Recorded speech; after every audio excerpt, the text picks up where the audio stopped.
let me say a few words to all those that I have met and to all those who have supported me at this convention and across the country.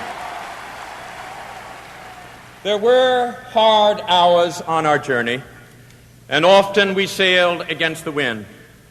But always we kept our rudder true, and there were so many of you who stayed the course and shared our hope. You gave your help, but even more, you gave your hearts. And because of you, this has been a happy campaign. You welcomed Joan, me, and our family into your homes and neighborhoods, your churches, your campuses, your union halls. And when I think back of all the miles and all the months and all the memories, I think of you. And I recall the poet's words, and I say, what golden friends I had. Among you, my golden friends across this land, I have listened and learned.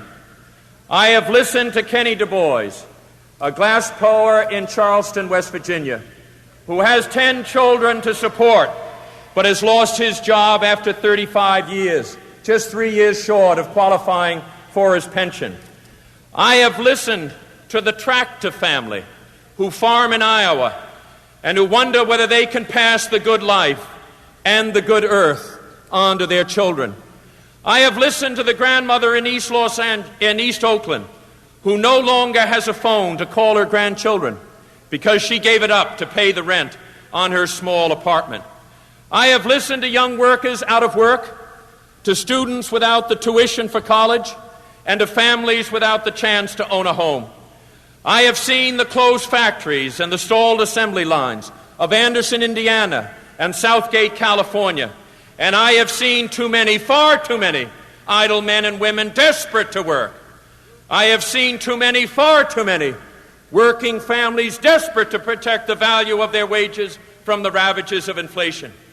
Yet I have also sensed a yearning for new hope among the people in every state where I have been, and I have felt it in their handshakes, I saw it in their faces, and I shall never forget the mothers who carry children to our rallies.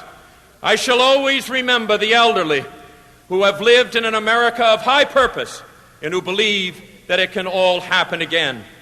Tonight, in their name, I have come here to speak for them, and for their sake, I ask you to stand with them. On their behalf, I ask you to restate and reaffirm the timeless truth of our party.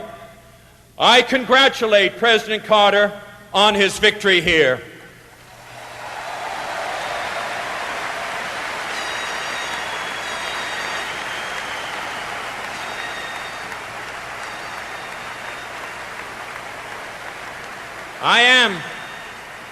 I am confident that the Democratic Party will reunite on the basis of democratic principles and that together we will march towards a Democratic victory in 1980.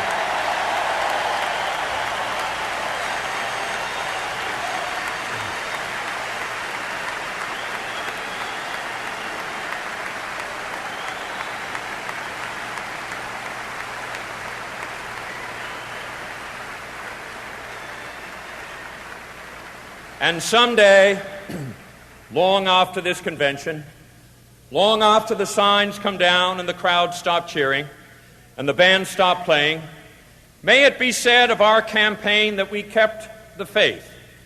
May it be said of our party in 1980 that we found our faith again. And may it be said of us both in dark passages and in bright days, in the words of Tennyson that my brothers quoted and loved, and that have special meaning for me now. I am a part of all that I have met. Too much is taken, much abides. That which we are, we are. One equal temper of heroic hearts, strong in will to strive, to seek, to find, and not to yield. For me, a few hours ago, this campaign came to an end. For all those whose cares have been our concern, the work goes on, the cause endures, the hope still lives, and the dream shall never die.